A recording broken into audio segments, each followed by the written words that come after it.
After the Winter by Claude McKay.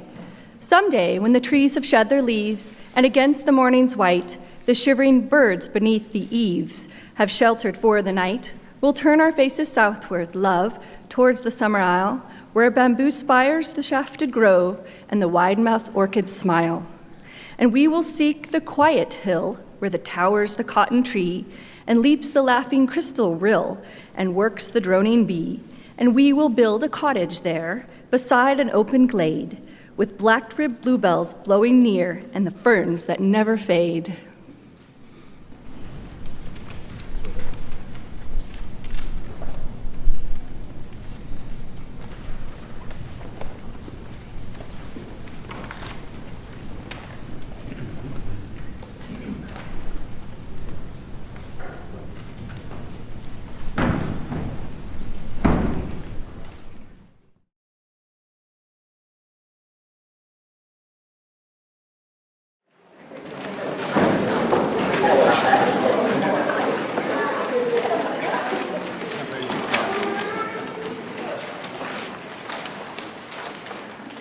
We worked in the yard as a family yesterday, pulling weeds and trimming trees. We had to yank out weeds only to have mud fly everywhere. And everywhere we pulled a weed, we saw worms, ants, and spiders. It was gross. But we had to clear areas to allow our flowers to grow, and they are growing. They are red and yellow, pink and purple, and they smell so good. We saw birds fly all over the yard, including a bright red cardinal. Finally, our cat watched us the entire time through the screen door. He watched the birds flying, and he watched some of the bugs. It made my dad think of a poem by Walt Whitman about a noiseless, patient spider that wanted to make a connection. It made my dad think that maybe what it takes to make a connection with a spider is a spring day, some birds, and a cat. Sitting in the shade on a warm spring day, I heard, saw, and felt the call of life around me. I heard the call of noiseless, patient spider sitting atop his promontory as it launched filament out of itself. It landed in my heart of hearts and quivered with the sound of sunlight. It connected he and me as we sat together, engaging in the work of love. Living in connection, soul to heart, soaking the same common sun. I saw the birds above us, bearing witness to our sacrament, the soft shuffling of feathers, a susurrus of silent saints, sanctifying the soul dance of spider and me. I felt the kitten at my feet, rumbling with contentment, staring into the void to fill it, overflowing with the meaning of the moment. With each in-breath and out-breath, he brought in spider, bird, sun, and me, and launched us commingled into eternity.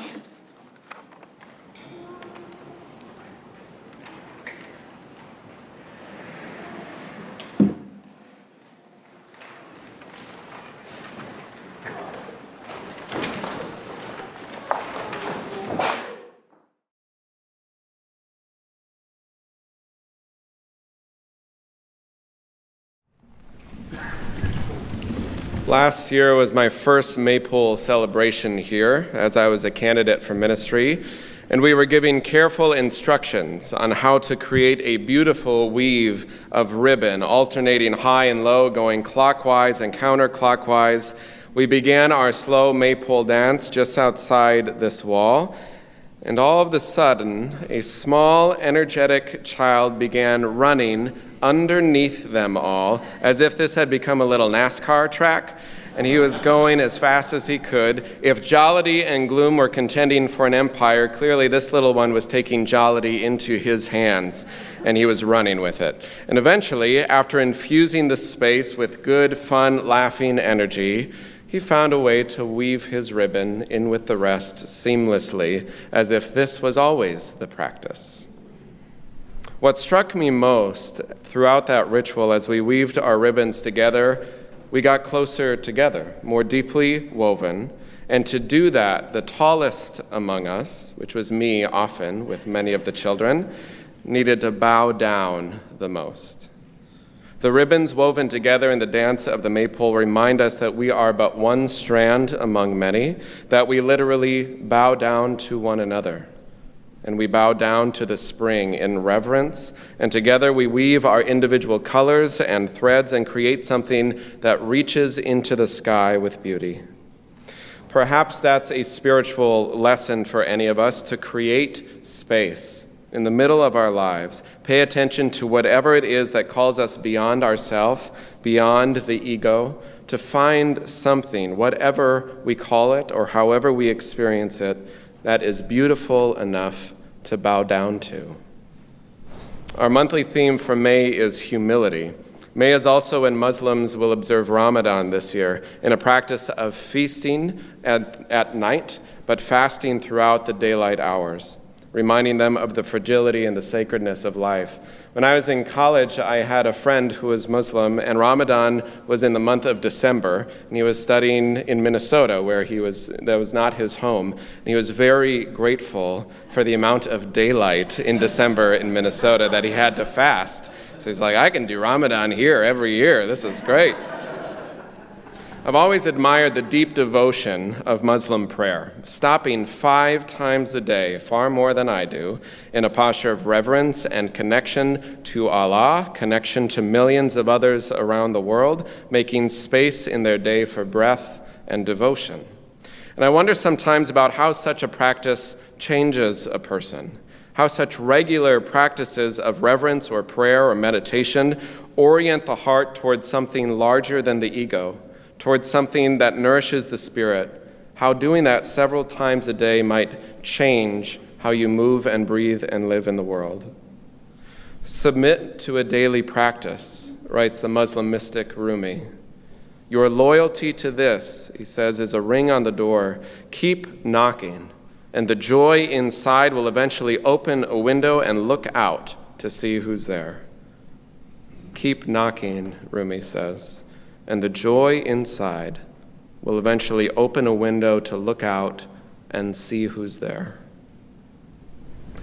Justice activist Adrienne Marie Brown writes about communities, wondering about how we move together, travel together in different ways, and learning from different species in our institutions and in the wider world. She writes, "My dream is a movement of such deep trust that we move as if we're in a murmuration. The way groups of starlings billow and dive and spin, dancing collectively through the air to avoid predators, but also, it seems, she says, to pass time in the most beautiful way possible. Here's how it works with a murmuration," she writes. "Each creature is tuned in to its neighbors, and creatures right around it in the formation. This might be the birds on either side or the 6 fish in each direction. There is a right relationship, a right distance between them. Too close and they'll crash. Too far away and they can't feel the micro-adaptations of the other birds. Each creature is shifting in direction, speed, proximity, based on the information of the other creatures' bodies around them. There is a deep trust to this," she writes. "To lift, because the birds around you are lifting. To live based on your collective real-time adaptation. In this way, thousands of birds or fish or bees move together, each empowered with the basic rules and a vision to live." And finally, she says, "Imagine our movements cultivating this type of trust and this type of depth with each other, having strategic flocking in our playbooks." I love that phrase she uses, strategic flocking.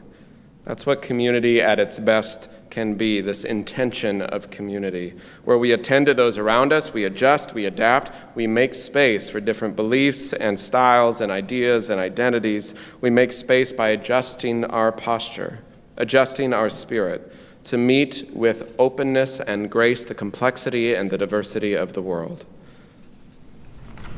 We've had a decent amount of crows near our house this year, sometimes flying down in groups that for a moment makes you wonder if you're in a Hitchcock movie. And we were talking about crows and talking about their bad reputation, which seems to be mainly Hitchcock's fault. And then, by some strange coincidence, after we turned off something else we were watching on Netflix one evening, up popped a PBS documentary on crows. So I sat there for a few moments in this late night daze of, how did this happen? Why are there crows on the TV now? They're everywhere. But I was mesmerized by this PBS documentary, which makes me either smart or weird. But one study in particular fascinated me. Now, crows are smart. They figure out little tasks or tricks placed in front of them by researchers. And in this instance, there was food in a closed container. The top could either be pushed in by the beak to break or pulled off the top to access the food. So they split this murder into two little murders of crow, and they taught one crow to break it open by pecking at it. And then all the other crows in that group did the same. In the other group, they taught it to pull off the top, and then all the other crows, when their chance came, did the same. Now, this was not some earth-shattering discovery necessarily, but was a new realization for these ornithologists that these birds will teach and learn complex skills based on the birds around them. They are more social than their individualistic, mean stereotype. Similar to flying geese, who find lift and air from the draft of the birds around them, and they take turns leading and following so that wings won't overtire, the leader will grow tired and then fall back as another one comes to take the lead and to keep the draft going. If we meet each other in a certain way, it's often reciprocated. If we meet each other with a posture of aggression, it's often met with aggression. If we meet each other with a spirit of negativity, it's often met with negativity. But if we approach each other with a posture of grace or humility and reverence or appreciation or curiosity, with hopeful and glad hearts, often the return is the same. When we feel the wind beneath our wings and adjust our path, based on our proximity of body and heart to those around us, we are able to sometimes lead, sometimes follow, so that we can offer our gifts and step back, take a rest, and together we fly. Lay me low, sang the choir. Not to some place of shame or diminishment or a place of less than, but a place of lowering the ego, stepping off any pedestal that places us over or above anyone else, reminding us to be connected to the earth, so grounded in how we live and how we breathe and how we move together that we can pause and we can rest and we can breathe and be cloaked, covered, showered in beauty and wonder and awe that washes over us like music. You can't weave together a maypole of ribbon and color, of stories and hopes, of identities and dreams, without stopping to at least acknowledge, if not bow in reverence, to those right around you. Otherwise, you'll run right into them, you'll stumble, you'll knock each other over, and that weave and the web of life will begin to fray and break apart. Humility is not to be ashamed of who one is, but to be reminded that we are but one strand among many in the weave and the dance that makes up the color and the vibrancy of this world and this life. So what has caused you to pause, either in intentional daily spiritual practice or some unexpected moment that has stopped you in your tracks? What has caused you? Where have you found yourself in some way so taken by the beauty or the wonder of something, someone, someplace, that you have felt no other worthy response than for your heart, your soul, even your body to settle into a posture of reverence, of gratitude, as if you had almost bowed your head to the ground in humility or wonder at the beauty before you? We must gather color and gather beauty all winter long before the spring. We must gather all night before the dawn of a new day. We must gather color and beauty and love our whole lives to pass on something of worth, something worth the living to the world and the generations beyond us. What spirit, what energy, what air are we casting to those around us? And what air is lifting us up? What beauty are we struck by in one another in our common rhythm that we are willing to bow down to in wonder, in awe, so that we might be lifted up? The closing hymn is the Bells of Norwich. You can find it in your order of service. I invite you to rise in body or spirit. I invite you, as you are comfortable, to grab a hand next to you or a shoulder, or place your hand on your heart, and breathe deep the breath of life. When we find our rhythm, and we add our color, and we bow in reverence to one another and the beauty of this world, all shall be well again, if it starts in the spirit, in the heart, and grows from there. May it be so. Amen. After our postlude, I invite you to quickly grab a cup of coffee if you want, or just move out to the Circle Drive where we'll have our annual celebration of the Maypole.